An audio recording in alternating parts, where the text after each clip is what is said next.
In a Business 4.0 world, we analyze, adapt, transform, and grow. With over 400,000 IT experts, Tata Consultancy Services leverages the power of digital technologies to reshape global businesses and industries, empowering communities and individuals across the world, building a better future, future forward.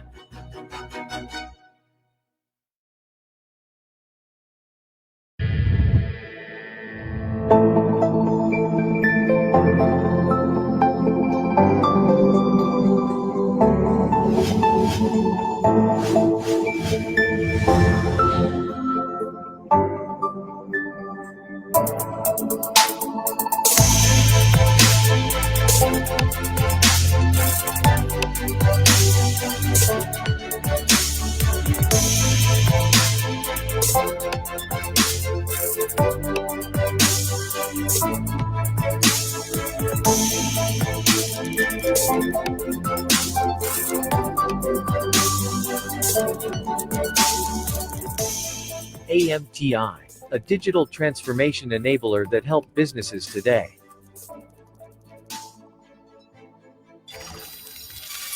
AMTI, technology that transforms businesses. A titanium partner of Dell Technologies. Mahigit sa 20,000 na ang confirmed ng PPE. Isa sa ilalim na ang Metro Manila sa...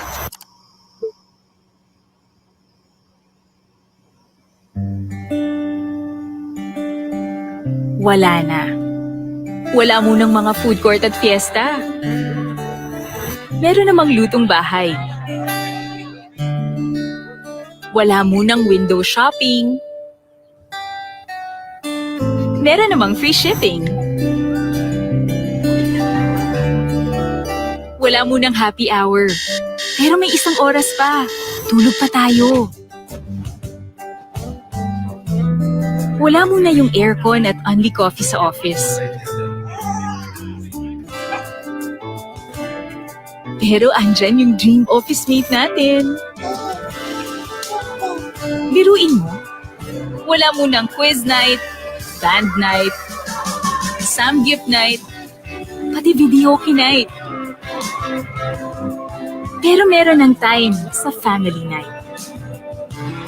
Wala na munang pasyalan, wala na munang bakasyunan.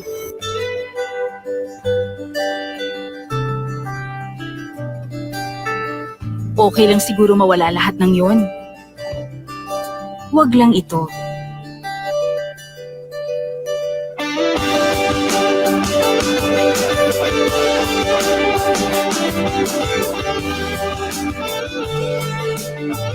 Kasi may mga bagay na walang kapalit. May mas mahalaga ba dito? Wala.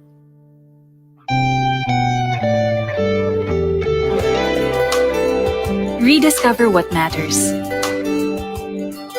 Rediscover home.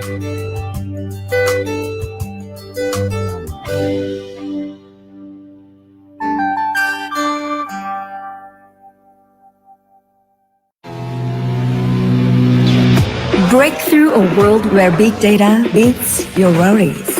A world that gives you priority when innovations come. This is the GigaLife on Smart Signature.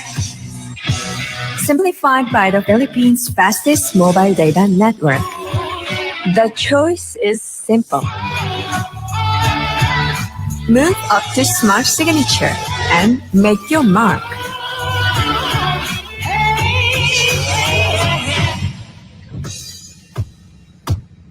How do I know it's meant to be?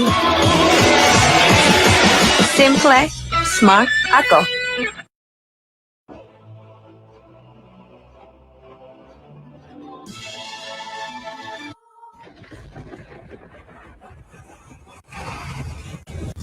Mahal na pamantasan ng lungsod ng Maynila. Today, I am pleased to report that the pamantasan ng lungsod ng Maynila will reopen its doors to more than 12,500 students, or more than 50% of its total student population.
All right. Hello, everyone, and welcome to the third and final episode of Business World Insights Connectivity Series with the topic Internet, Technology and Education, Connecting Schools and Students in the New Normal.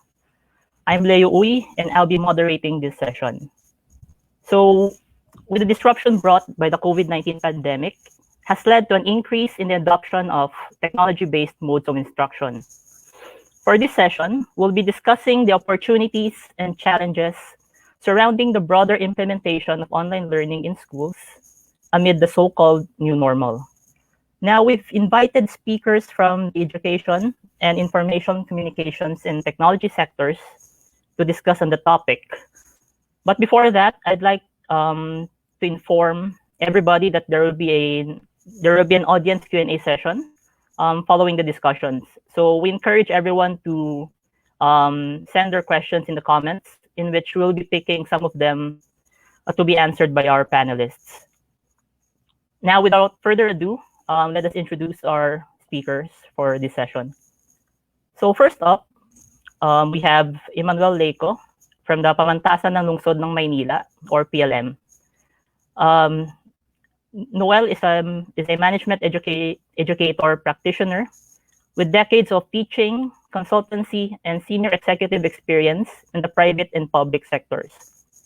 He was appointed as president of PLM in 2019 And before that, he was a tenured associate professor of finance and economics at the Asian Institute of Management, where he taught public finance, economics, and public policy.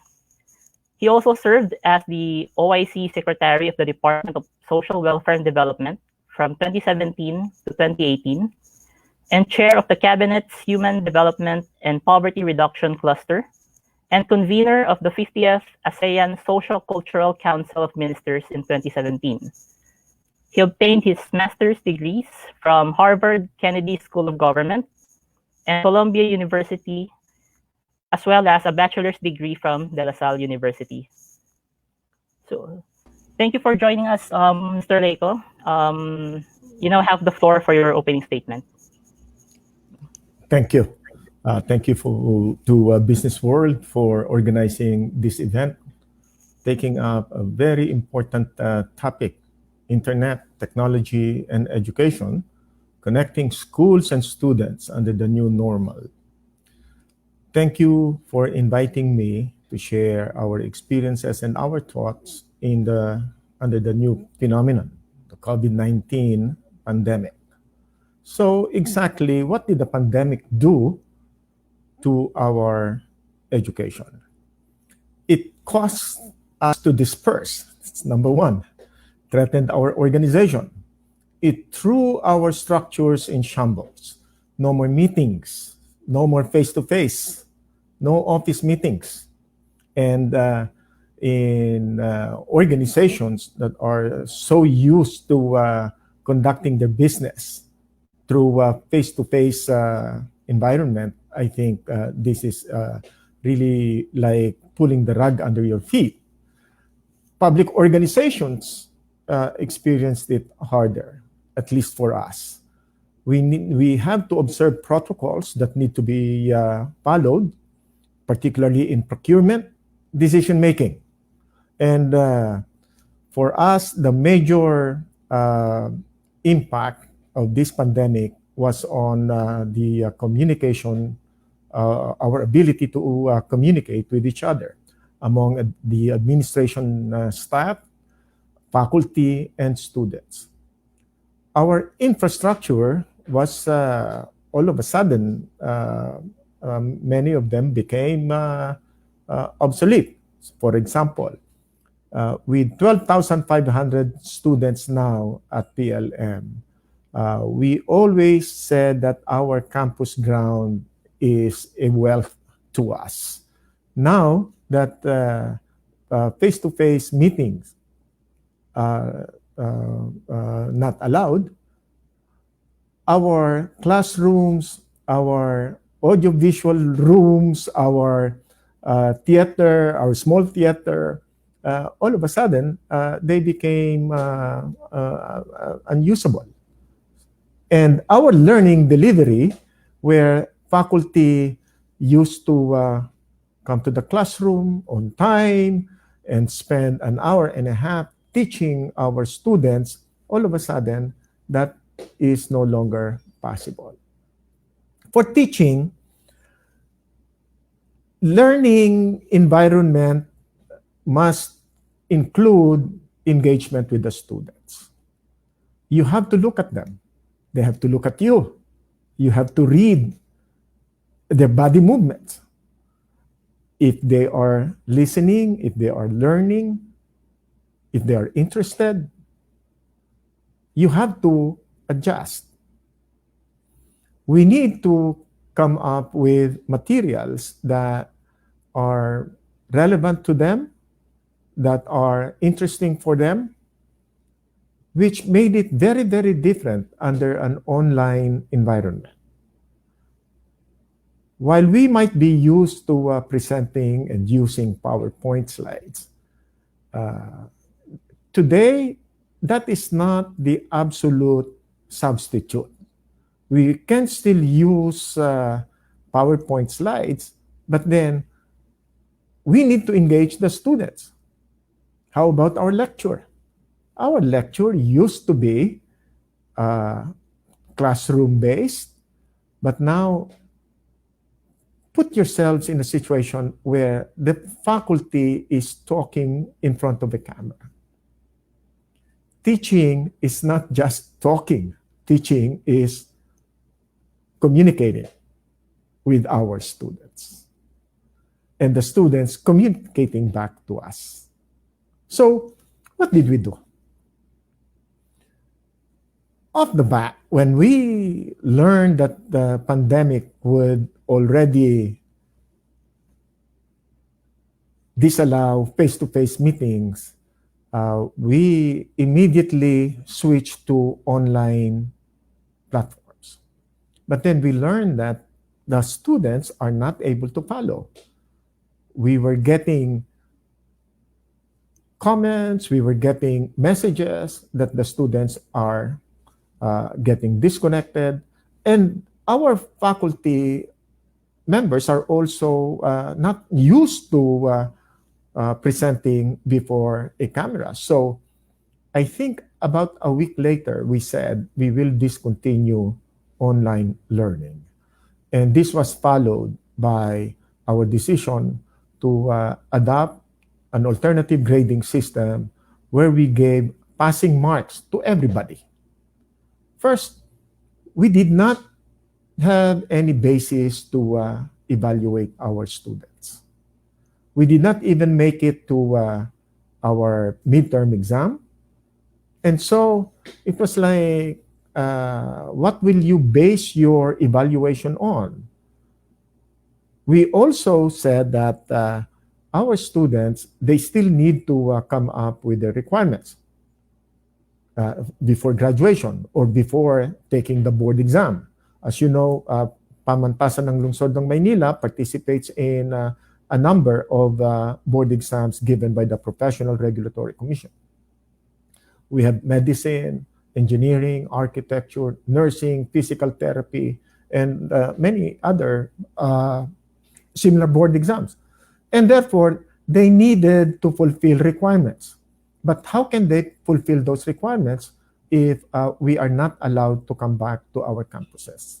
So the Board of Regents, along with the University Council, where all faculty members sit in making decisions, we decided to adopt an alternative grading system where we will give a passing mark to everybody, but we will allow 1 year for our students to fulfill their requirements if they needed to pass or submit their papers or their thesis. Instead of getting bogged down with what to do in grading the second semester, we set out to plan right away. What can we do? Because we are very fortunate that we have medicine, nursing, physical therapy, our health cluster, which we organized to come up with PLM COVID task force.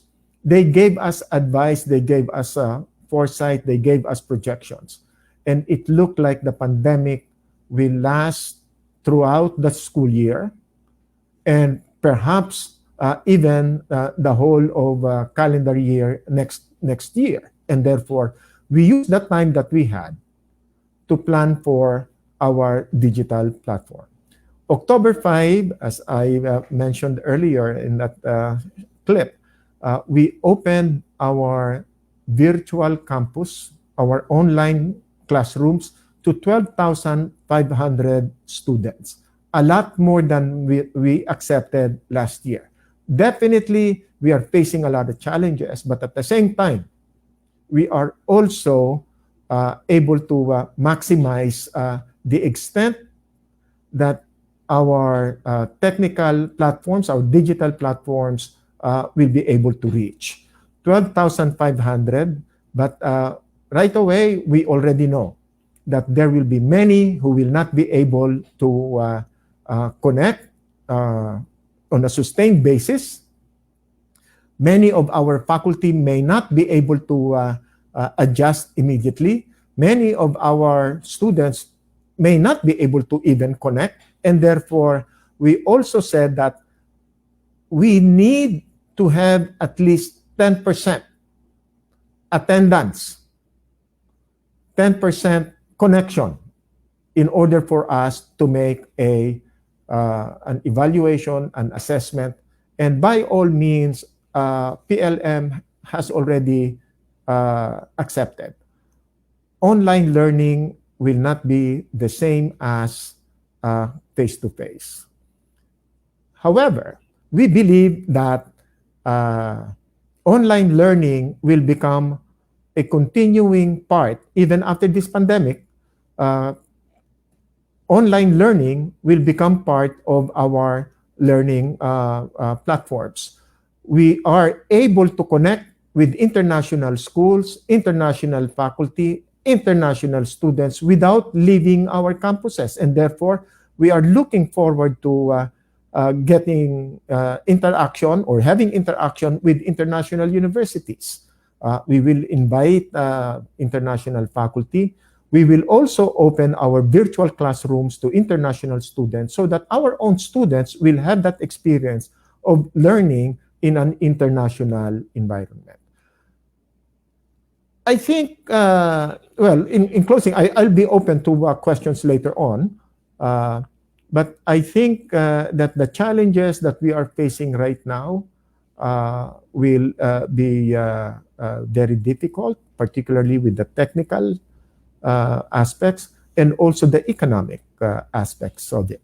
I am coming from a public university where our students are economically challenged. Not everybody can afford to have gadgets. Not everybody can afford to have the costly expense in making sure that they are connected.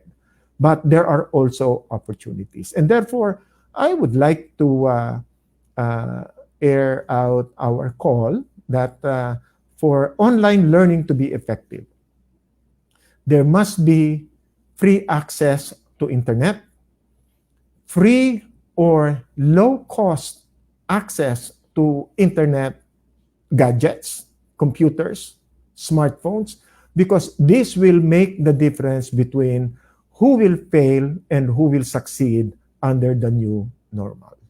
Thank you very much.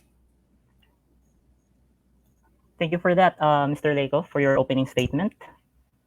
Now, for the next panelist, we have Aileen Judan-Jiao, who is the President and Country General Manager of IBM Philippines. Aileen is a technology and business thought leader who evangelizes digital transformation and diversity and inclusion. She's committed to move the Filipino talent, especially women, into key leadership positions and get the underserved, undermotivated external young breed of Filipinos into the science, technology, engineering, and mathematics track, or STEM. She advocates inclusion by supporting IBM's Good Tech initiatives to extend IBM technology and expertise to the Philippines' less privileged sector, and champions this further through strategic partnerships with leaders in the industry. Thank you for joining us, Ms. Aileen. You now have the floor. Good morning, everyone, and thank you very much, BusinessWorld, for inviting IBM and inviting me to this session around internet technology and education, connecting schools and students in this new normal. In IBM, one of our key focus areas really for giving back has always been on education and skills. We have a very strong point of view that the future of jobs really in this digital economy, which now all of us are getting exposed to because of the pandemic, it requires really a lot of mid-level skills, and not just degrees. We've been quite outspoken about this, and in fact, we have coined the term new collar jobs. It's really between white and blue collar jobs, meaning to say office or desk-bound type of jobs and those that will require manual labor. But the digital economy will really beg different set of skills.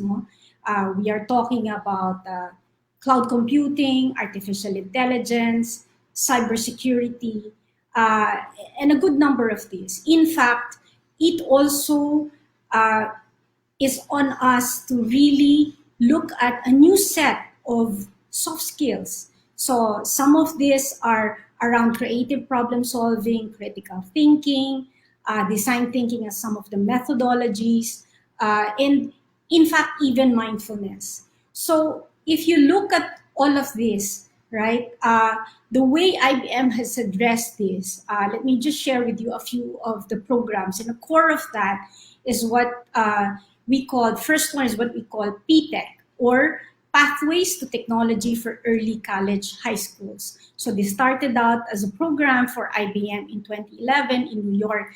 It's a public educational reform program. So essentially, the idea here is to really address the underserved, undermotivated. It's a free kind of an education. We work with those in public education, public schools, around the world. In the Philippines, around last year in January of 2019, we were the 10th globally in IBM to launch this. We did the partnership, we piloted this in Taguig City University. Essentially, this is a program where we help the global programs around 6 years, but we looked at the program for Philippines. So we look at a 4-year program that works with junior, senior, high schools, start to embed these kinds of skills as part of their curriculum, not to really undo the DepEd curriculum, but embed this, and then allow you to have additional 2 years throughout the early college so that you can earn, think about it like an associate degree. So you have the 4-year model, then in public senior high school, starting around grade 10 and 11, and then the post-secondary degree. And then what you can do is after that program, think about it, you graduate and you say you have PTech, you have graduated from a PTech program, and you can put it in your CV. It is really around STEM education. And with that, you can either continue to go to college, pursue further studies and earn your degree, or you can also already start to embed into the workforce, right? The focus of this is really having the right skills of the future, have the exposure for the real workplace with our industry mentors, meaning to say, we will expose you not only in IT, this is not just for IBM, this is for everybody, various industries in the STEM track, so that by the time you graduate, you have the skills and the right exposure to the industry where you are trying to enter. So for that pilot program that we started with the TCU, we initially planned it, so we are now in our second year. We initially planned it for only 40 students initially, but we are now on 170 students. So they are now going through the online learning. We advocate also a blended learning model. So we have handheld them into this particular process. But one thing we also learned as part of the PTED program, you think about it, they go to school, but the pandemic has also taught us, as President Leyco has also shared, it is not all that possible, no matter how good content you really have, because the reality is not all of them can be in school, right? So what about others? What if we cannot go to a physical school? How do we help make it available to everyone? So globally, and now in the Philippines, we have launched also in February of this year, what we call the Open PTech program. So think about it as the same PTech, but it is not necessarily in the classroom. We've now opened it to everybody, meaning anywhere you are around, within the Philippines, you can now have access to this. In fact, we have started to work with DepEd NCR so that we can give access through the DepEd program, and hopefully through Commons, if we can get through the domain, and really allow them to see all these different modules. What do you get? It's a free online learning platform with the same skills as you actually get for PTech, and you can get all the way to digital badges. Think about it like a mini diploma for the certain skills that you want, whether it's AI, blockchain, cybersecurity, all of these foundational competencies. In fact, through the pandemic, we continue to enhance this. And the latest program we have added was around mindfulness. So let me just share very quickly a few stats because I looked at it. So globally, there are thousands of users already. In the Philippines, since we just launched it a few months ago, there are now close to 700 registered users. They've completed at least 1,000 hours. And what are the popular courses? Getting started on AI, professional skills with the badge, design thinking, cybersecurity. And guess which geographies? This is all the way to Mindanao and the Cordillera region. Really from north to south, as we had looked into that. Half of those registered users are from Metro Manila, some are in Calabar zone. So really, there are no bounds. As long as you are very interested to learn, it is now an open platform for everybody. That's how we're helping share it with others. I cannot belabor the point here, but if anyone wants to learn more about it, it's in ibm.org. Look for Open PTech. Okay. Now, I also wanted to share finally that what about professionals? No? So, what if you wanted to reskill yourself and you are in a certain profession right now? So, we also have a program called Skills Build Reignite. No. I failed to mention, in Open PTech and PTech, the focus is not only on students, but also on the teachers, the faculty. We need to make sure the faculty would also be able, as President Leyco has also shared, they need to also be onboarded into the online platform. We cannot reasonably expect them to know how to get through it. They have to upskill themselves too. So that is part of the program. Now let's get to professionals who want to reskill.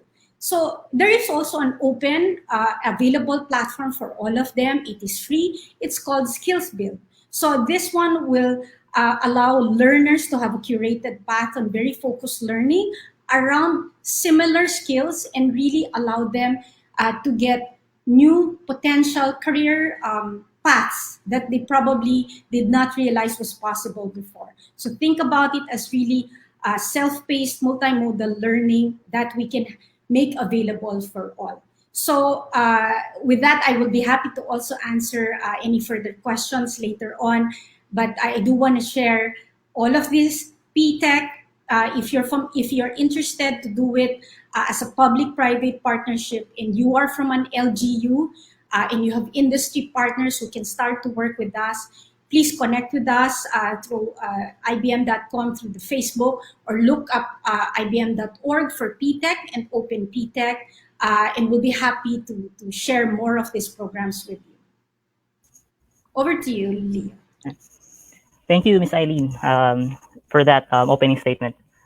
So next, we have Victor Tria, who is currently the first Vice President and Enterprise Revenue Group Head of PLDT Enterprise, which is the corporate business group of PLDT Inc.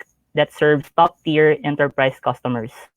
Concurrently, he serves as the head of the enterprise businesses of PLDT Global, present in the United States, United Kingdom, Hong Kong, Singapore, and Australia. Prior to this role, Vic was Vice President and Head of Corporate Relationship Management, where he was responsible for private sector sales in IT and business process outsourcing, shared services, OTT, and gaming segments, among others. He also headed the PLDT Corporate Business Solutions, or the Product Development and Management Group. Vic has been in the ICT industry for the last 24 years, assuming roles in the areas of engineering, product development, business development, product management, international carrier management, and corporate relationship management. He obtained his Bachelor of Science degree in engineering from the University of Santo Tomas and is a licensed electronics and communications engineer. Good day, Vic. Thank you for joining us. Thank you. Thank you, Leo, and thank you, BusinessWorld, for organizing this event. Magandang umaga po sa inyong lahat. It is my pleasure to be joining you all on behalf of the PLDT Group as we come together to discuss e-learning in the new normal. As some of you may know, e-learning has been among PLDT's main areas of focus throughout this pandemic. In fact, we've taken on the mantra, no learner left behind. I'm sure you've heard of that, which serves as a challenge to us in the PLDT group and a promise to our customers. We know that this shift has posed many difficulties, but we're choosing to remain optimistic, seeing its path towards equitable education. As President of the PLM mentioned earlier, that they now opening their schools through online to even international students. We're inspired by how the academic sector is learning to make the best of the situation, and we have made it our mission to uphold the quality of education, even in the spirit of transition. We are working very closely with the government, with local government units and the Department of Education to provide students and teachers with free access to learning tools, such as DepEd's Learning Management System, or they call it DepEd Commons, which benefits over 8 million users today. But it's not just central to PLDT. Every arm and unit of the PLDT group is playing its part in recognition of this mission. You've heard of Gabay Guro. Our Gabay Guro program is providing online education platforms for teachers, while our sister company, Signal TV, is exploring remote broadcast learning. We've also partnered with two of the country's largest educational organizations, the Catholic Educational Association of the Philippines and the Philippine Association of Colleges and Universities, with close to 1,500 member schools, to design packages and plans best suited to the needs of today's students. As a result, we have deployed a number of online applications designed for remote teaching, Smart Giga Study, and PLDT Fiber plans, as well as other curated services for e-learning.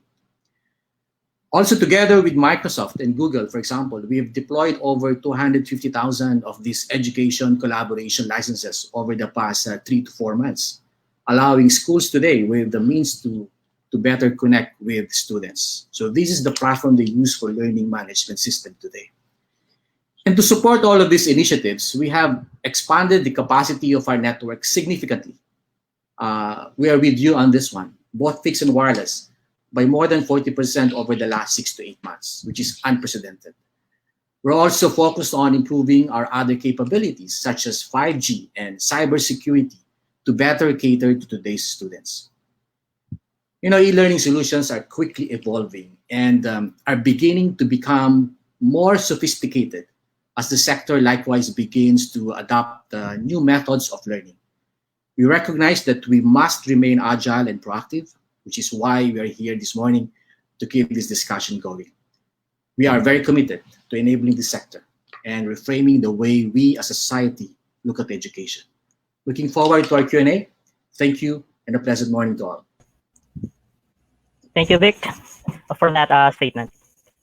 So last but not least, we have Shashwat Rai, who is business head of Tata Consultancy Services for the ASEAN region. He has been instrumental in building and implementing technology solutions across various sectors, the government, higher education, and corporates. He's actively working with various agencies in the Philippines to bring the global best practices to the community. Hello, Shashwat. Hi, good morning. Time to be with us today. Yeah, hi, good morning, good afternoon, good evening, depending on from where you are joining us today. Before I begin, I would like to wish you all good health and that you remain safe from the comforts of your home. Education, like any other segment, I believe, has gone both through disruption and change in the new normal. I'm representing Tata Consultancy Services, and I'm here to present my view and limit my views to how schools can be connected and how students and schools are going to be connected in the new normal, right? Next, before I begin, I think again, I will just give you a quick brief in terms of who we are. If you can move to the next slide, please. If you can, yeah. So just quickly, in terms of who we are, as I mentioned, we are a strategic unit within TCS or Tata Consultancy Services. We are focused on education sector and specifically institutions and examination boards. In TCS, we reimagine industry sectors by leveraging digital platforms. And this pandemic has also kind of highlighted that in a very large scale as we see. The three key focus area that you see on the slides is in the area of assessments, where we provide technology solutions end-to-end, is in the area of learning transformation, and in the area of campus management or business process automation, as we call it. Just to kind of bring in the perspective in terms of the experience before I move to the topic, TCS ION is the world's largest assessment platform provider. As on date, we have conducted more than 212 million candidates assessment. That's a large number, which includes all kind of exams, computer-based test, paper-based test, and so on. In the learning area, if you see, we are instrumental in kind of, even during this pandemic, various initiatives have been launched. But per se, various offerings like learning management solution, content marketplace, and other things. The scale of operations, as you see, we are more than today 33,000 customers and more than 10.5 million students and teachers who are leveraging the platform. So a very wide array of experience that we carry in the area of learning transformation as well. In the final area, as you see, is in the area of campus management. And we have brought in a lot of AI/ML technologies to ensure that campuses, are equipped with the right set of solutions. Before we move in the area in terms of the topic itself, one of the key concerns that we have tried to address is in the area of security, in the area of privacy, in the area of accessibility, which is very critical for a sustainable response. If you can move to the next slide, please. So now it is important as I connect the dots, as I bring in the back all of us to the topic. I believe that we all have acknowledged this. What are the key constraints, and how does it impact the key stakeholders, right? To us, we believe there are four key stakeholders in this entire play. There are students, there are parents, there are teachers, and there are institutions, right? Students, especially at a particular risk of poorer learning outcomes, for those who are from a socioeconomic background, from low socioeconomic backgrounds, right? Those with English as second language, those with special learning needs, and those who are in rural and remote areas, right? Lack of reliable devices, no devices, poor or no network, intermittent break in the internet connectivity, and so on, right? And we have also looked at, what are the moderators in terms of effective remote learning. What does it include, right? Definitely it includes access to technology and internet, a good home learning environment, very critical, and a lot of family support required. Also teachers and students' readiness and capability to adopt technology, right? Very, very critical. And we have also seen in the last 6 months, the key evidence that blended learning, combining your face-to-face and remote learning, right, could be a very long-lasting, effective solution for classroom learning for many students. That is what we have seen. So let me just kind of detail it further in the call. If you can go to the next slide, please. So four stakeholders, right? As I mentioned, teachers, if you look at teachers, right, they lacked skills. They were institutions which were at different level of technology adoption. And teachers, the teaching pedagogies were very different, right? It is not just a video conference solution launching a live classroom and teaching and learning, right?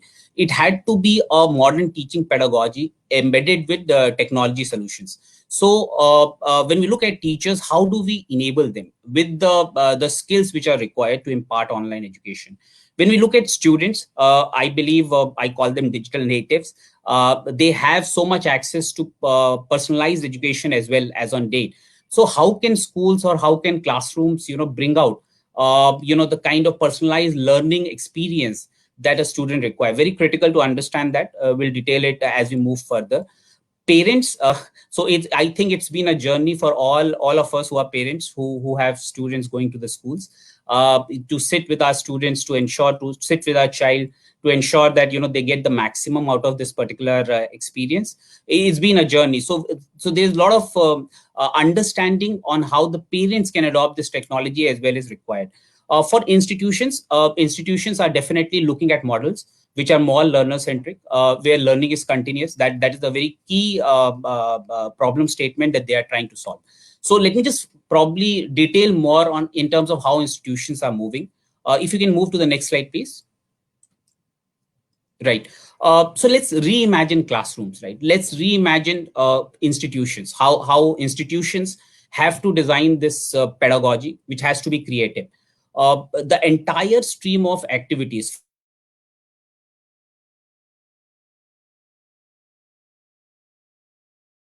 tracking the curriculum, how you're designing the curriculum, how you are imparting this curriculum on the technology. It is very important to understand that aspect as well. Let's start with curriculum. I mean, one of the panelists here rightly mentioned, there has to be a skilling, reskilling continuous. There has to be an industry acceptance. We have to prepare our children for future jobs. The entire concept of MOOCs to get credit online, open credit, they have to be recognized by institutions and boards. Analytics, the importance of data, right? It cannot be understated. As more users move towards learning platform, I think it is easier to track the learner progress during COVID and really draw actionable sites. So what I believe is this pandemic has brought in a lot of opportunities. There's a lot of turbulence, of course, in terms of how institutions are adopting or how other stakeholders like students, parents, teachers are responding to this pandemic. But I'm sure we'll definitely reach a steady state as we move further and post-COVID and adopt technology. So that's from my side in terms of the opening. Probably, we'll take questions and elaborate more. Thank you. Thank you, Shashwat. So now we can proceed to the discussion proper portion of this webinar. So to start, I'd like to direct this first question to President Leyco, since you're pretty much representing the education sector in this panel. Sir, you've outlined PLM's experience in your opening statement regarding the implementation of online learning. So far, from your experience, what conclusions can we draw so far regarding the country's broad implementation of online learning? Well, off the bat, I think we can already say it's going to be difficult. Going to be difficult for management, faculty, staff, and students. However, there is a silver lining to this. Whereas before, when we can only accommodate 8,000, 9,000, now our reach is almost unlimited. However, that cannot be done without being mindful of our resources. Our resources, particularly with the school, in terms of our budget, in terms of our technical competence, in terms of our faculty, in terms of our staff, I think we have to reinvent ourselves, retrain ourselves, retrain our focus, rather than building bricks and mortars. Now our bricks and mortars are in the form of digital formats.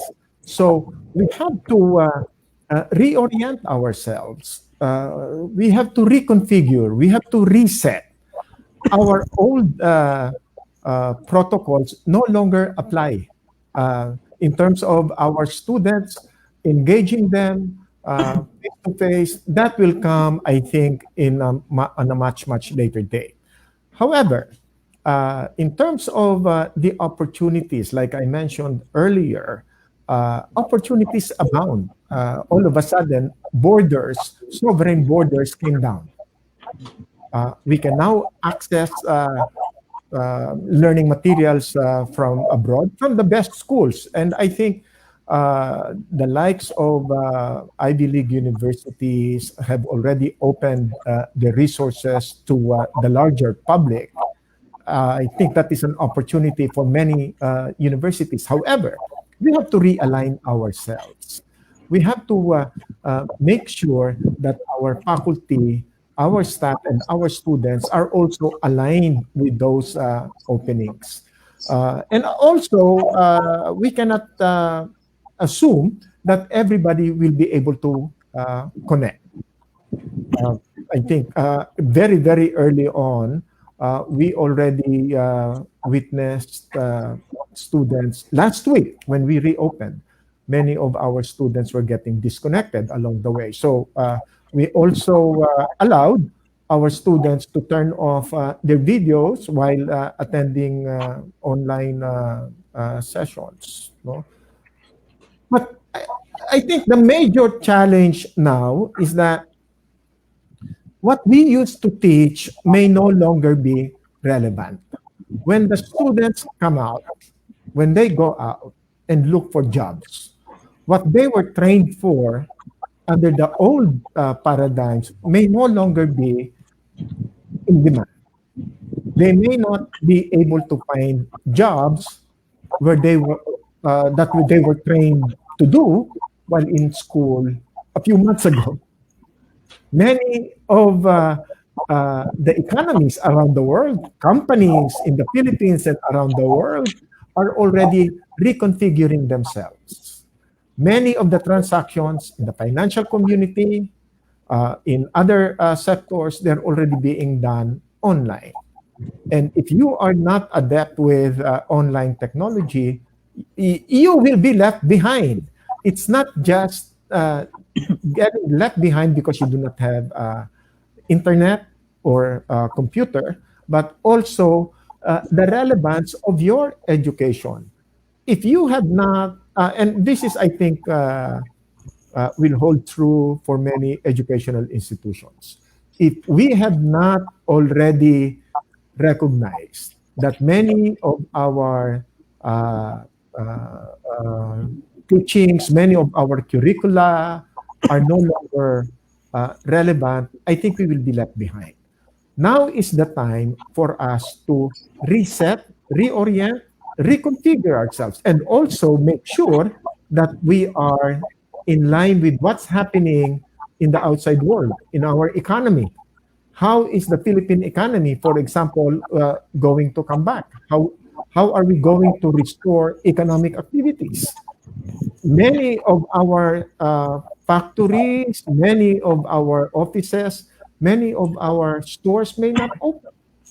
So what jobs will there be available for our graduates? Our healthcare institutions are also reconfiguring themselves. We have nursing schools, we have College of Medicine, but the practice of medicine, the practice of healthcare are also changing. So we also need to take a look at our own curriculum. Now we have reopened. Immediately, we are going back to the drawing board. How are we going to reorient our curriculum so that we will be relevant to the requirements of the outside world? And then take stock, take inventory of what is available in terms of technology.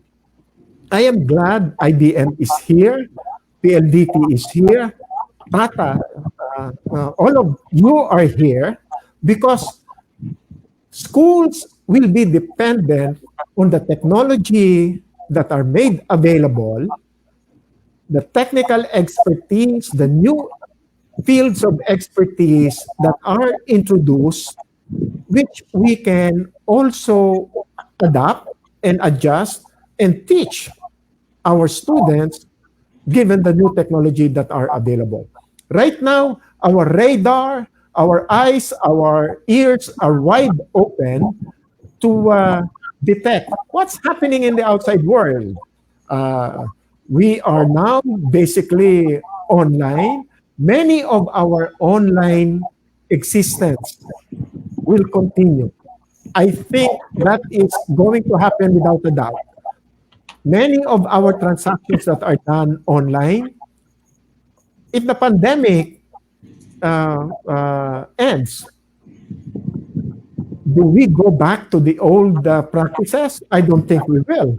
Because if we have proven that online digital transactions are now effective, secure, efficient, why go back to the old normal? That's not going to be the old, that is not going to be the future that we are looking forward to.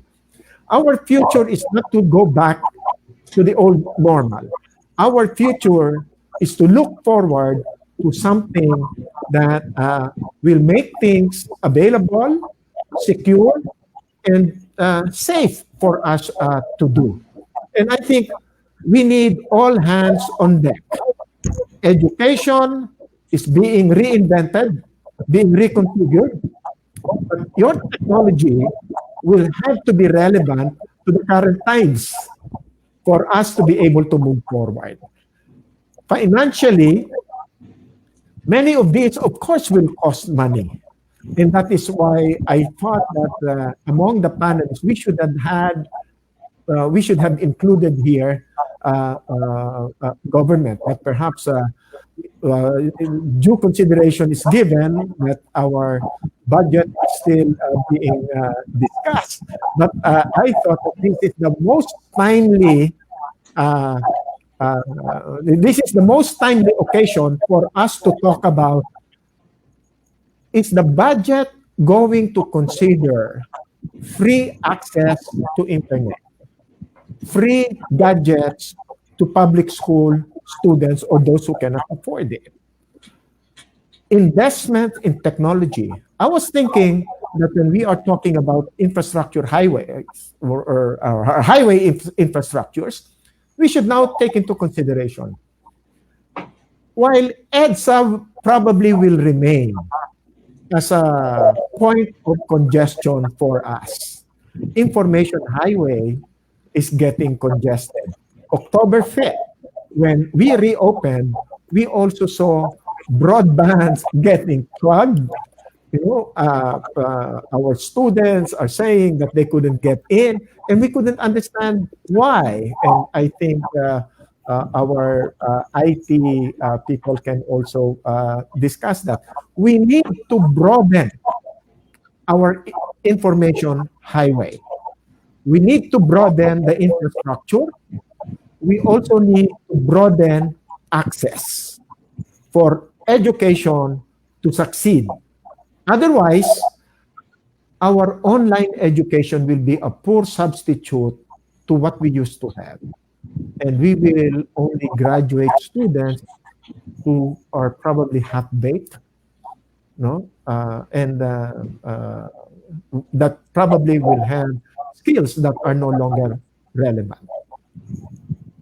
So I invite my colleagues here from IT, from PLDT, from IBM, from Tata. I like the campus, the virtual campus graphics that was presented by our colleague Shashwat from Tata, because we also had something similar to that.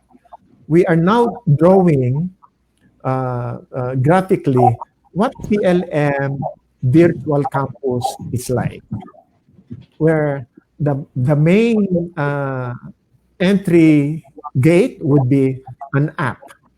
It will be like a point and click for our students and our faculty that will bring them to their classrooms. And I tell you, my experience was that we did 3 or 4 simulations before we finally opened last October 5th. I was one of those who participated in the simulation. I used my iPad, my desktop, my cellular phone, and they gave me different experiences. Thank you. Thank you for that, President Leyco. I actually like the point where you brought the outcome regarding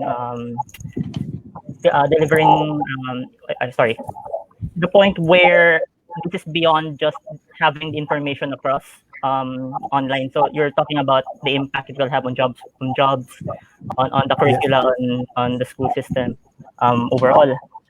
So for the other speakers, maybe you have other insights that you may want to share on this one. Sure. So if I may add, Noel, right? See, a couple of things. Yes. Okay, just like to bring it out. In terms of how it has been implemented, right, and what are the key things that still needs to be improved upon. There are 2 key aspects that you had touched. See, what I believe is that in terms of using online platforms, right, you talked about curriculum being industry aligned, being making students future job ready, right? But it is also very critical to understand that our curriculum was not really designed to be either partially or completely being delivered online. So it is very important for you to look at your strategy when you are designing a curriculum. While most of the I'm working across APAC, I'm seeing this change in a lot of countries. In Singapore, I'm seeing it very effectively done. I'm seeing it even in Indonesia. I am seeing that we have started looking at a lot of these institutions moving towards designing or rechanging their curriculum to suit the online platform delivery, as designing content which are video nuggets, which are interactive, which are gamified, which are very, very structured in terms of understanding students' learning path, making it very personalized. Technology today can enable that, right? So this is how they are bringing. They have also acknowledged the very fact that the learning is not limited to a structured curriculum, right? There is so much of unstructured learning that a student takes. Whether you take any social platform, right? You take a Facebook, a WhatsApp, a wiki, a blog. You take all these social engagements that a student typically learns more than from the structured curriculum. So institutions are building, and I'm seeing that, and even at TCS Ion, we are enabling that, wherein a professional virtual community is a need of the hour, which is aligned to your curriculum, which is your proprietary as an institution, which encourages students to think beyond the curriculum itself, right? Very critical. Few places where I think it still needs a lot of improvement is our dependency on internet. So it is very important to think how you can actually provide technology solutions without internet. That is a problem statement that we had taken roughly a year back. Pandemic just kind of fast-tracked it further. And we came out with technology solutions where you can do online learning. You can deliver learning without internet. We provide through our devices, through customer or students' devices, the seamless experience. And that is so important for us to look at in this pandemic. So I just wanted to bring out those points, completely in tune with what has been mentioned by our eminent panelists. But please look at designing your curriculum to be more online platform ready. And looking at technology solutions which can work without internet. And that is where it will, I believe, the problems will be solved faster. Sure. Thank you for that, Shashwat. How about the others? Maybe you have something to chip in to that? Yeah, Dio, maybe I just wanted to share that I think we need to deal with the foundational pain points here. I think President Leyco has already discussed it clearly in terms of accessibility. So that's one point, and the other one is really the adoption. So on the accessibility, while we know there are challenges, there are also already means to get around this. So let me just leave that topic with two key points. One is you don't need to access some of this content, at least in the case of IBM, where we are sharing our content from PTech and Open PTech. It is now available, especially for Open PTech, through a mobile. So you don't need to have a computer to access that. You can learn as long as you have mobile, and it's quite thin in terms of access to the internet. The other point is that, and I will work with Vic separately on this. We are working, like I said, with DepEd already to extend the same content. We will work through the technical matters on extending it through DepEd Commons because PLDT already allows the free access. I know that. If they can extend to the domain of Open PTech, you all of a sudden open it to all of the DepEd schools in terms of access. Now on adoption, I think in terms of adoption, we need to also be mindful that in the near term, as we go through this multimodal learning, it is important that we cannot be all online because we're missing the point on a whole person development. There is a lot of things to be learned in terms of interpersonal skills, mentoring, coaching. In our case, for instance, if you wish to have a mentor and you have a dream to be a cybersecurity expert or a research analyst, a data engineer, a data scientist, you can have mentors in IBM, whether they are from the Philippines or anywhere in 170 countries that we operate. So the borderless nature of also this digital economy gives the same benefit. which otherwise you will not just be able to see from before. So let's look at the positive side of what this also brings us. And as many are, like I mentioned in our example, we thought there would be 40, they're now a very large cohort for PTech. Where there is success, let's talk about it. It's not about IBM being successful or TCS or PLDT. All of us need to be here, right? All schools, PLM and others, it's not about TCU or just one school. We gotta scale if we wanna solve this problem. And we have to start somewhere. It's got to be academe, government, industry. So we help each other and we start strong. And let's make sure each of us help with the sustainable talent pool. One day the skills will run out. So we have to start now. Right. Thank you for that, Ms. Aileen. Mr. Tria, maybe you have insights on business solution from the PLDT end?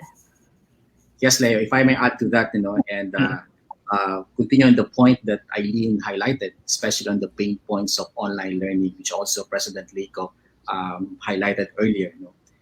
We all believe that technology is an equalizer of opportunities. We always say this in PLDT and Smart.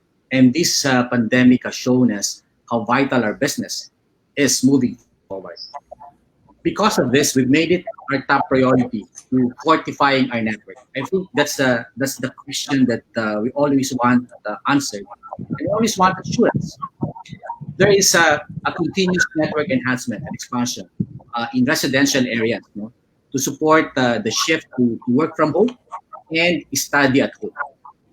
Right? And as of August, if I may just assure everyone, as of August, PLDT's fiber footprint now spans 318,000 plus kilometers, seeing an increase of 19% as it boosts coverage to more than 8 million homes. And this is vital today as students and even our workers are all accessing applications and data from their home. So for Smart, LTE rollout was ramped up by increasing base stations. We are committed to this by almost 15%, right? And this year alone, even in spite of the pandemic, PLDT is investing 70 billion of capex as part of our commitment to improve telco infrastructure in the Philippines. So despite the challenges with COVID and lockdowns, we are committed, truly we are committed to bringing technology through connectivity to the homes of our kababayan. So we are with you, sir, and all of the academic sector, and of course our partners in technology. Thank you. For that.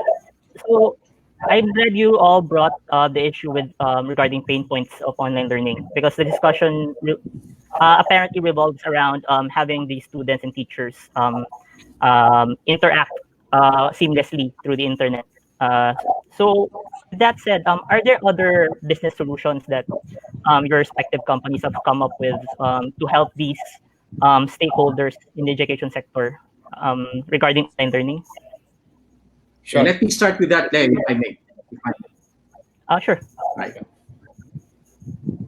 Sorry about that. If I may respond to that question quickly. So there's also heightened risk on cybersecurity attack as data privacy breaches increase. You know that, no? So it is also important that we look into this. Really, it's working with schools to fortify their cybersecurity infrastructure. This is a critical activity. Improving their business continuity initiatives by moving their in-campus data center to our data center to have them out on this area. And we are creating solutions for safe return to campus that will address safe digital contact tracing with data privacy protection. PLDT has also been a huge advocate of internet safety even long before the pandemic. As a technology provider, we have taken it as our duty to ensure that our customers are well aware of how to safeguard their data and personal information online. So we are on this, and we're here to help also not just provide connectivity, but ensure that your data is protected. Thank you, Vic. Shashwat? Yeah. So So just answering your question in terms of how other solutions, how other technology interventions are happening in this pandemic, and specifically focus for education institutions, right? So as we all understand, it is not really just limited to learning and teaching, which requires a lot of technology intervention. It is also very critical to look at assessment as a very key area for these institutions to kind of move forward in their journey of managing their students, their curriculum, and etc. So when we look at assessments, we had to kind of innovate, and being the largest assessment provider, TCS Ion, we came up with multiple certified health expert certified offerings like social distance assessments. Now, if you look at high stake assessments typically happened earlier at center. They were really not at home assessments, right? So at center, how the problem statements were very simple. What was at risk? I mean, we were looking at lives, right? So it was very non-negotiable. But we were also looking at assessments, whether it is for corporates or for government, or say for semester exams or entrance exams for institutions, right?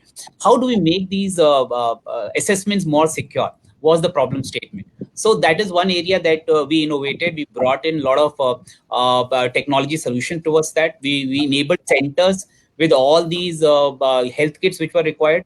Tata as a group actually donated more than 200 million USD towards this particular initiative and others. We also brought in a lot of proctoring technology solutions, which was very critical, right? We looked at conducting assessments at home. So is there a way, if I'm a student, right, bounded by my moral and ethics, can I make the parent also a party to this entire assessment portion? If not, can I using technology, can I do machine proctoring? If my eyeballs are moving from one place to another, can I track that? And if there are multiple voices being detected, if there is a lot of hand movement, if I'm not in the screen, if there are multiple people, right? So such proctoring technology solutions were brought in. We are still innovating, we are still making it better. But the idea is that we have to look at technology solutions from teaching, learning to also assessments, and very, very, very critical for us to be fair and complete in this entire offerings. Right. Thank you, Shashwat, for that. So you've all mentioned your solutions to these problems. So you have PTech for IBM for one, and then for PLDT, and then for Tata. The next question is that where are we in these programs in terms of implementation? Are they in full implementation stage, or are they still in planning, or where are we now regarding that? Maybe I start off, Leo. So for PTech, which is think about it as the brick and mortar program for these blue collar skills, we've already started with the TCU, the Gig City University. That's already on its second year. And as I mentioned earlier, we have a cohort with 170 students already. Think of it like multiple PTech sections, okay? They still have their regular program, but they have the PTech sections already. That's already in play. We are already starting to talk to other LGUs who have already expressed their interest from various fora that they are interested to take PTech forward, whether it's the brick and mortar or the extension of Open PTech. Open PTech, in this case, this is not your brick and mortar in the school, no? So PLM also, I'm opening it up to you. Of course, we're very open to look into that. On Open PTech, we've already launched it. Okay, so everyone can already access that again through mobile or laptop. Kahit saang probinsya kayo, kung meron kayong access to some internet, you can already try that through Open PTech and take your digital badges. We already have digital badges from those takers in the Philippines. How we are scaling is we're talking to DepEd. We've started with DepEd NCR to scale it, and even further, we are working also with the CHED and also with the Philippine Business for Social Progress to move it further. No? So if we can extend it through DepEd Commons to link to Open PTech, again, it will scale to all in terms of the schools. No? Skills Build is also available if you can access it online. Those who wanted to reskill, that is the one for professionals who want to reskill. That's already available and it's live. We will continue to reinforce the content as we go through. So let's not all start from scratch. Let's access what's already there in the system for us. And it's open to everybody. It's free. All right. How about the others? Shashwat? Yes, Mario. If I may. So just to bring in, sorry. So just to bring in, what we are presently into.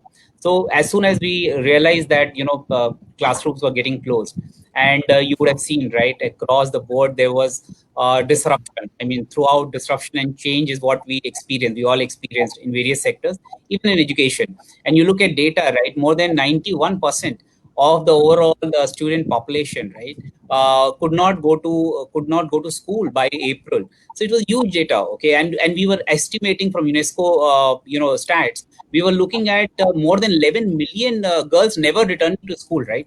Now that is a key element of social injustice that we were looking at, gender injustice that was coming out, the technology divide which was there. All these were critical factors for us to look at supporting our communities, and that is where we launched a program called Digital Classroom, which is an online learning platform for free. So we clearly indicated that we want to, wherever we are operational across the globe, in more than 100 plus countries that presently we are working in, we launched this initiative, online learning platform for free. Tremendous response we received.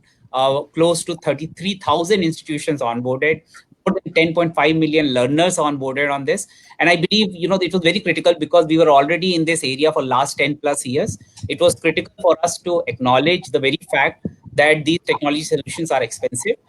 They need to be provided for free for this period and beyond. And that is where we brought in the support. So just wanted to bring in that flavor as well. Thanks for that, Shashwat. Vic, maybe you have something else. Yeah. Yes, on PLDT's part, we've been engaged with the education sector. We've launched a lot of solutions over the last 6 to 8 months, and with them in mind. I think I could summarize our efforts in 2 E's: engagement and evangelization. So we've immersed ourselves in the industry. We partner with institutions of different sizes. We've engaged with DepEd, the Philippine Association of Colleges and Universities, to ensure that we're able to tap as many schools as we can. And they are now using all of these smart GIGA study plans, fiber plans, with application, with connectivity directed to learning management applications, and a lot of relevant e-learning solutions. So I would say, prepared for this for the opening. And second, we've remained proactive in participating in various online engagements, so we could evangelize the use of e-learning solutions. We would like to tap as many as we can, and we would like to make sure that everybody is maximizing technology, especially in this time of pandemic. Thank you for that, Vic.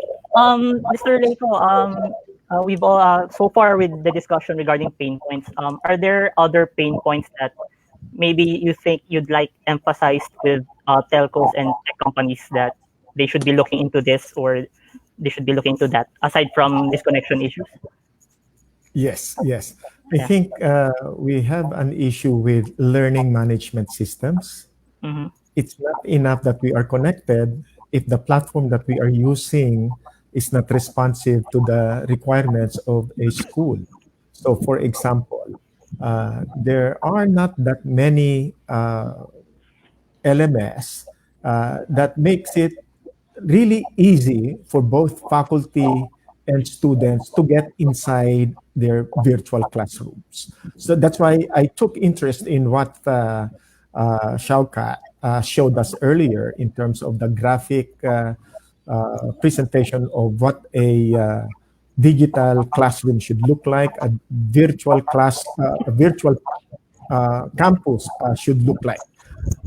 I think that is the same idea that we would like to have for students, faculty, and administration to be able to get in by just pointing and clicking on their gadgets. That's one. Number two, I think there is a lot that needs to be done in terms of translating our learning materials into a digital format. It's not just a question of a written, printed material to be translated or transferred into a PDF format. No, there's a lot to it. So, for example, instead of buying books, PLM this year realigned our budget to subscribing to electronic materials. And these electronic materials need to be, I think, reformatted in such a way that it will become experiential for students and faculty alike. For example, well, there are already many laboratory simulations online that are already being done. There is still really not a lot for an experiential platform for students and faculty alike to simulate a learning experience. Because I think what was developed before was to reinforce a classroom experience. But now that we almost have 90, even 100% online experience, I think we need to advance our simulation materials that will make it really close to the actual. And by the way, we are not exactly relying on online learning experience. We are allowing asynchronous experience. Basically, students need not to be online at the time, but they can access the materials. We are also allowing for modules to be delivered, but I think that is the most backward form of learning materials. I don't think you can really learn by just reading on your own without the faculty, without benefit of discussion, without benefit of interaction. Modules are very, very weak substitute to online and even classroom experience. So we'd like to see more developments on the platform. I am also interested in the evaluation and assessment technology. As you know, learning is not just a one-way thing. We also need to understand, we need to hear, we need to listen to our students. Are they learning or are they not? And if we think that we need to do more based on our evaluation, we can adjust as teachers. We cannot just assume that what we prepared in our rooms by our lonesome self will be the most effective learning materials. We need to have an ongoing interaction with our students. And therefore, what evaluation, what feedback mechanism, in fact, I don't want to call it evaluation. I don't want to call it, because that connotes grading. And once students hear grading, everything totally changes.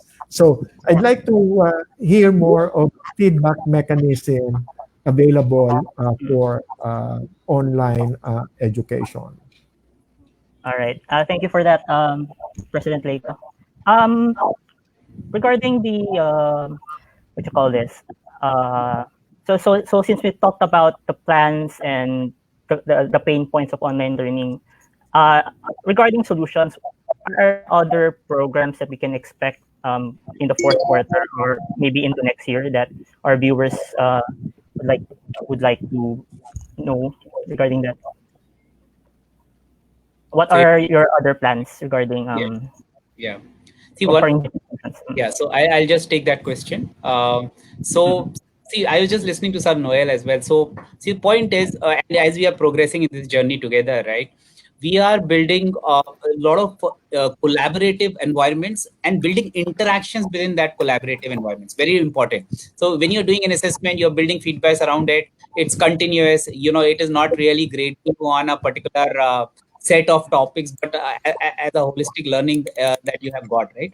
Building content, okay, and content is the most expensive and the most critical part of this entire journey that the institutions will take. So building templates around this content creation, right? Say, suppose I am a student, I like football as a game, or I like I like to race, or I like to do any other games, right?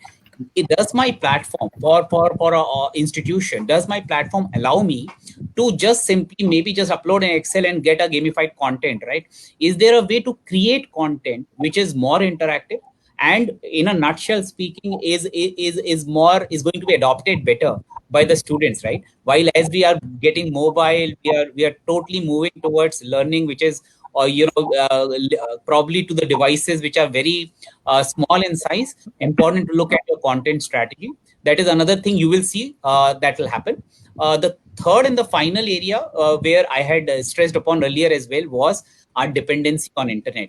We have to look at a solution which can work without internet, native apps which can have content which anybody can access later, devices which can be funded by the government. Very important. Political will is the key question area here. Actually, if you look at, if we are looking this as a cost element, right, and not as an investment, education has to be looked as an investment for our community, and that is where technology providers are also supporting in this difficult times. And we'll see this journey together. I'm sure that we'll keep innovating and we'll keep providing the solutions required. All right.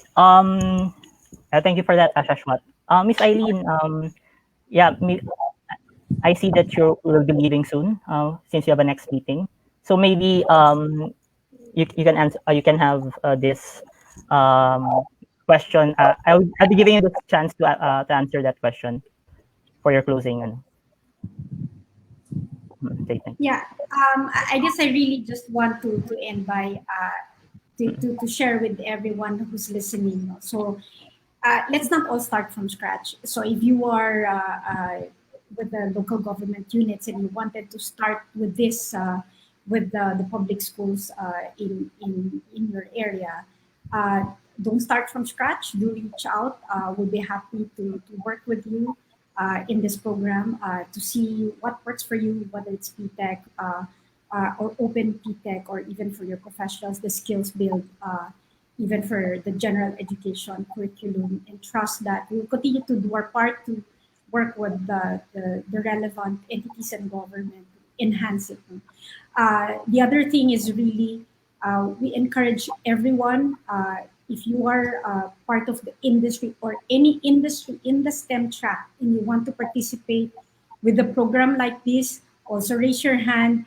We'll work with you how we can come together. It's an ecosystem. So I encourage everybody to join us in the PTech ecosystem so you don't need to start from scratch. And let's continue to work on this together so we can help resolve. It's not going to be easy for students and the learners and the teachers. So we will help them get through. And trust that in IBM, we'll continue to enhance the content as we move forward so that we have sustainable content that you don't need to develop and pay for in the future. So with that, thank you very much again, BusinessWorld, for inviting me and IBM to share our point of view for this topic. Right. Thank you. Thank you, Miss Aileen. We would have loved to have you here for much longer, but yeah. Anyway, thank you for your time. Regardless. Thank you. Thank you. Thank you. All right. So we can proceed to the next questions, if you don't mind, guys.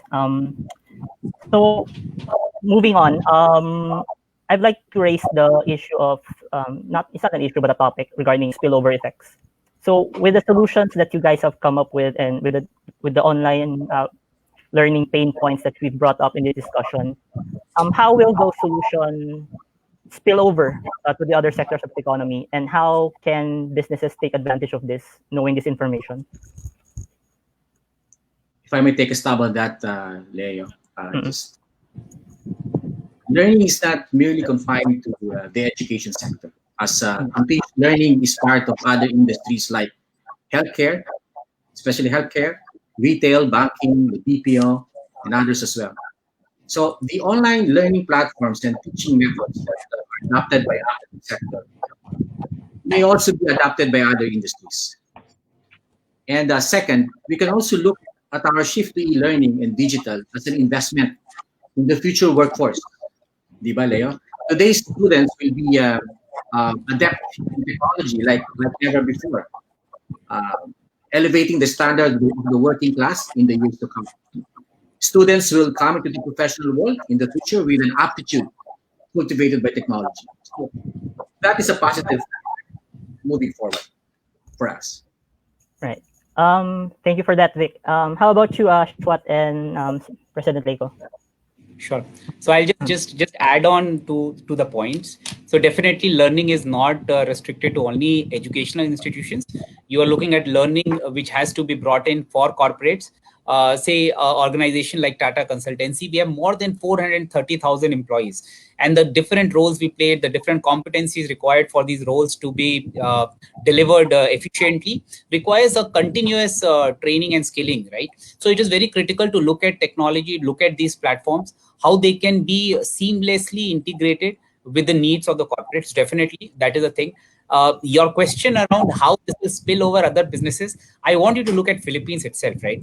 Philippines as a country, I mean, how the community is innovating and building itself, right?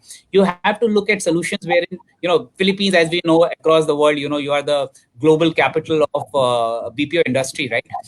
Makeshift call centers have been created, staffed with teachers for taking queries, okay, from the students. Learning solutions are back.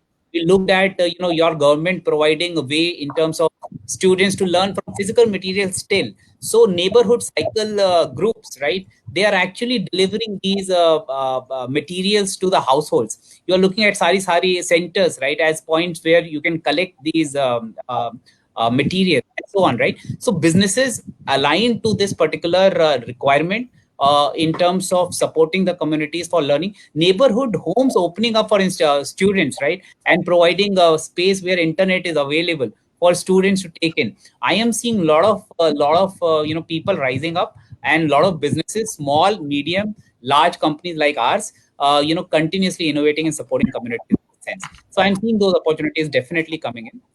People rising up to that. Yeah. Thank you for that, Shashwat.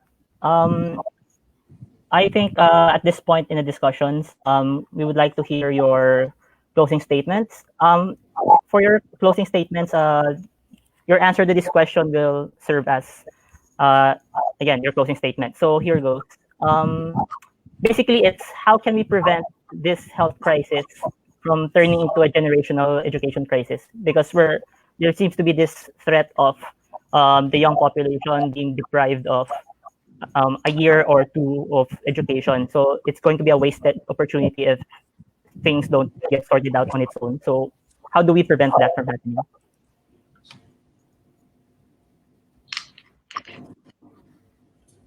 Who would like to answer first? If I may start. Go ahead. Please. Sure. Okay. So see, we have to look at, very critically, we have to evaluate in terms of where we are as a community, right? I mentioned certain data earlier, wherein we have been really hit as a education. I think the largest crisis to have hit education sector ever. So many students really not only falling behind but dropping out. And as I said earlier, estimate not just girls. You're looking at overall 23 million plus students never returning to classrooms, right? So this is a crisis where we all have to fight up. Lot of turbulence. Every institution has its own, before the COVID and as the COVID struck, they were at different stages of technology adoption. Some had seamlessly moved towards technology, but most of us are seeing that institutions are struggling.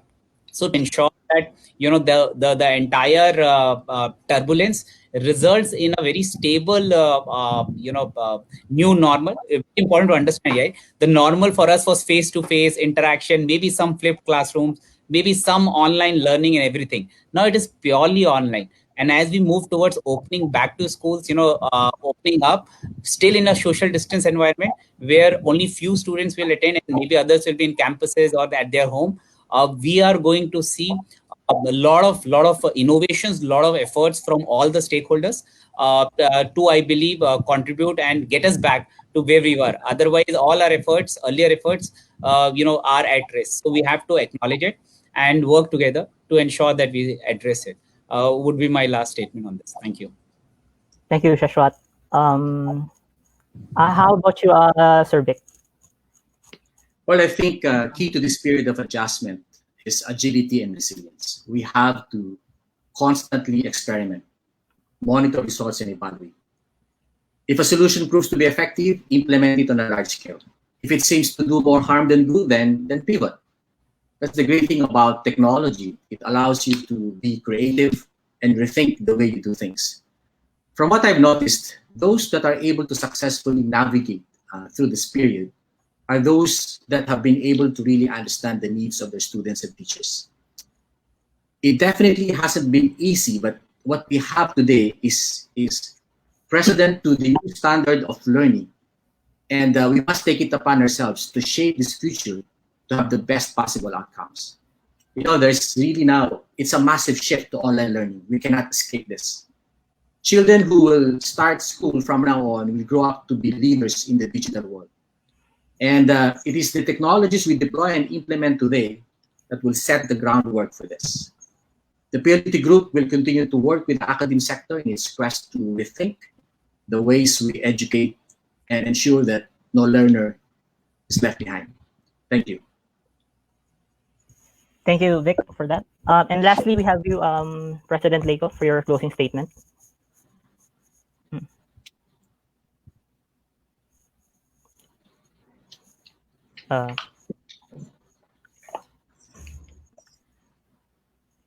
Mr. Leyco, I think you're on mute. Sorry. We can't. Right. Sorry. I think we have to repeat your closing statement. Apologize for that. Oh, okay. Thank you. Thank you. Thank you. Thank you, Shashwat. Thank you, Vic. Thank you, Leo, for your input. And I'd like to say this from the point of view of PLM being a public university. We made some bold statements earlier that as a public university, pandemic or not, we will continue education at PLM. This is not to underestimate the virulence of COVID-19, but this is just to make a statement that as a public university, we have a mandate, and that is to provide relevant quality education to our people. And doing so cannot be done the old way.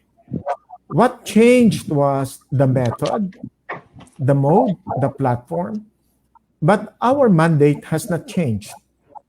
Our mandate is to provide relevant quality education for public interest as a public university. Of course, people will say, now how you do that? Nobody was prepared for this pandemic. I can tell you that I looked around, I explored what other universities did or were doing, both here in the Philippines and abroad. Everybody was caught unaware. Nobody knew what to do. But I think what was critical here was to reorganize, reassemble, do not get dispersed, and focus on our mandate and our philosophy in educating our people. Now, our campuses may no longer be the venue where we teach. Now, our campuses will be in digital formats. But the philosophy of teaching will not change. What we would like to produce and contribute are critical thinkers, analytical thinkers. It could be in a face-to-face environment or in a digital platform, but the philosophy of teaching or the objective of what we are teaching is to help our students come out of our campuses as critical thinkers, analytical thinkers, and being creative. They should be creative in coming up with solutions. We have College of Medicine, College of Nursing, we have engineering, we have architecture, we have physical therapy, we have School of Business, we have the whole gamut of academic disciplines. And we cannot just assume that just because classroom teaching is no longer allowed, we just go online. No. We need to rethink, refocus, reconfigure, reset, basically, because the whole world around us is also resetting. I am sure our colleagues from PLDT, from IBM, from Tata, they have changed many of their business protocols. Campuses are the breeding grounds or future leaders in business and government. They should be analytical, critical, creative thinkers. And that is going to be the continuing commitment from our side, from PLM, being a public university. Thank you. All right. Thank you for that, President Leyco. Now, unfortunately, we don't have time for audience Q&A. So we'll be wrapping this up right now. So I would like to thank the panelists for taking the time to share their insights on the topic. This has been a very fruitful discussion. So that's that. So the connectivity series is made possible by Tata Consultancy Services, Globe, AMTI, Dell Technologies, PLDT, Smart, the Philippine Star, and Ulearn, with the support of the Philippine Chamber of Telecommunications Operators, Management Association of the Philippines, Bank Marketing Association of the Philippines, British Chamber of Commerce Philippines, Financial Executives Institute of the Philippines, the Philippine Association of National Advisors, and the Philippine Chamber of Commerce and Industry. And lastly, we'd like to thank everyone who tuned in. For those who just joined in the middle of the session or missed the session altogether, there's going to be a recorded version of this, which will be uploaded in our website, as well as in our Facebook page and YouTube page. So for the next series, we'll be talking about sustainability. That will be October 21 next week, same time. So again, thank you very much for joining us in this webinar. We hope to see you in our next session. Stay safe, everyone.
Oy, TikTok ba yan? Oy, sali. Oy, whoa. That's good. That was beautiful. Okay, I'm uploading now. Uploadable, yeah. I'm uploading. Yeah. Go for it. Okay, ito na. If you had 5G, uploaded na yan, like, right away. Wow, what a segue. Hey, I can do that too. Because today's episode is about journey to 5G. So, Mikael, for an average person like me, what is 5G? How is that different from the 4G on my phone right now? Okay, let's rewind to the days of 1G. Take these guys out. 1G started back in the 80s, and back then you could only do analog voice calls. And then 2G came in the 90s. We had another cell tower because we could do voice calls and SMS, aka texting. Tama. Yes. And then with 3G, that enabled us to browse the web on our phones, which was super cool back in the day. And 4G, of course, we know this. We're streaming content all day, every day, with everybody around us. And then, of course, we have 5G. This is just mind-blowing. It opens up so many possibilities. It's crazy. It's super exciting. It's super exciting. It's everything. It's everything. So parang gusto ko na ngayon mag 5G. It's fast, no? Oh, yeah, it is. I actually have an analogy for you. Let's take these people out. So imagine 4G is like you're on a 2-lane highway, you're in your sedan, driving along with other cars. But on 5G, you're in a 10-lane highway in your sports car. Wow, intense! Yeah. 0 to 60 in no time. Look at me, car reference. Yeah, that's actually really important because 0 to 60 is referring to latency, which is also faster in 5G.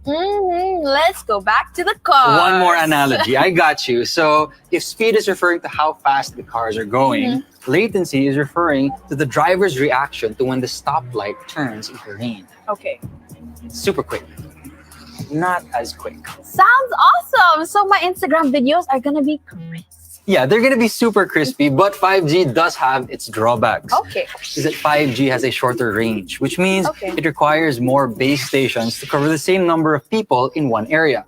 Fortunately, though, there is a pro. 5G base stations and antennas are more compact, which means they're easier to install than 4G. Okay, so thanks for telling me the pros and cons, but I still think it's pretty worth it, you know? My mobile content consumption will be on point. Oh yeah, it definitely will be, but just wait until you hear the potential use cases for 5G. Let me give you an example. Okay. Think a smart city where you're having drones delivering packages to you. Wow. Super cool, right? This is my favorite. Self-driving car, that's the future. Okay, I'm game for all of that. I'm so ready. I'm gonna start saving up right now. Where's my mobile? You actually might not have to save up too much because there are a lot of affordable 5G phones out right now. I know one is the Huawei Nova 7 SE. My wife has that. Hi, wife. And hi, everyone. Oh, it's okay, Janina. But anyway, stick around for the next episode if you want to know the actual use cases of 5G today. Oh nga, Vermonts na. Hi, Dad. Don't you love your favorite only daughter? You know, I love you. I love you. I'm probably gonna cut it out anyway. And they might not. Thank you guys so much for watching, and to learn more about 5G and how it brings us closer than ever to the future, don't forget to watch Possibilities, the 5G series. And don't forget to subscribe to the Globe on the Radar YouTube channel, as well as turn on that notification bell para you guys won't miss us that much. Galing talaga. That's Janina. That's Mikael. See you guys. Bye!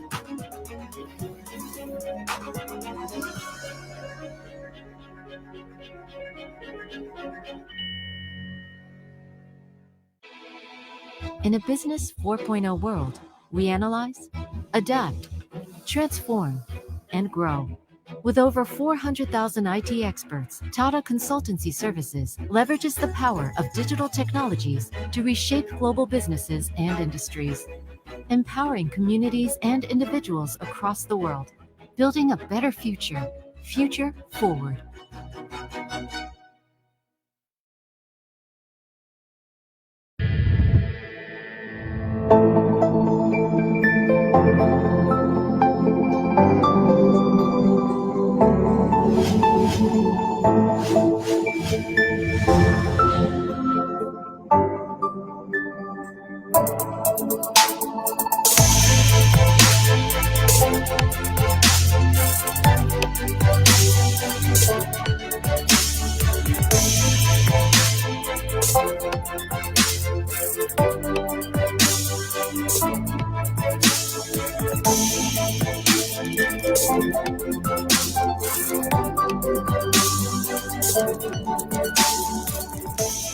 AMTI, a digital transformation enabler that helps businesses today.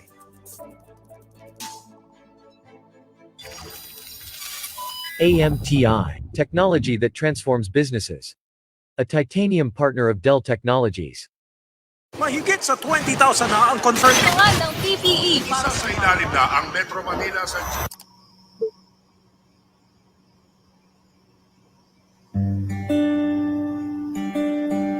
Wala na.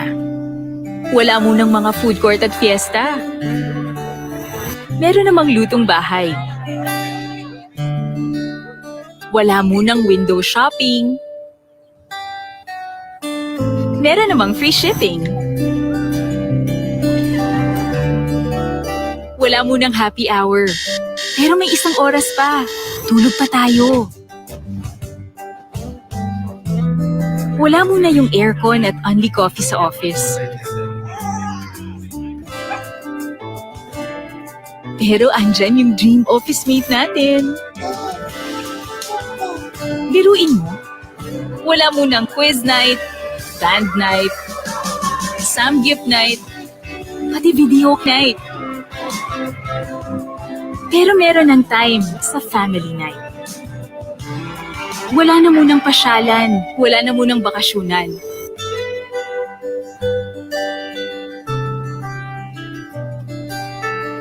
Okay lang siguro mawala lahat ng yon. Huwag lang ito.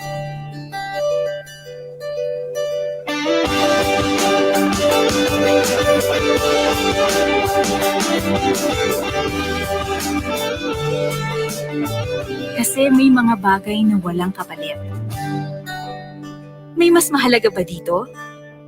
Wala.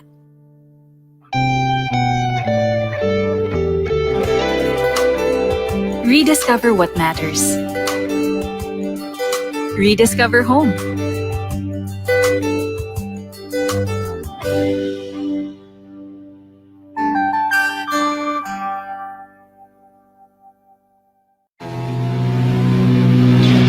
Break through a world where big data beats your worries. A world that gives you priority when innovations come. This is the GigaLife on Smart Signature.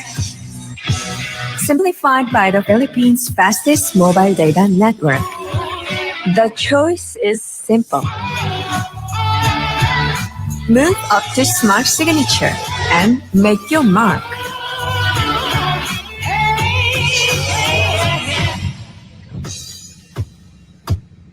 How do I know it's meant to be? Simple, smart ako.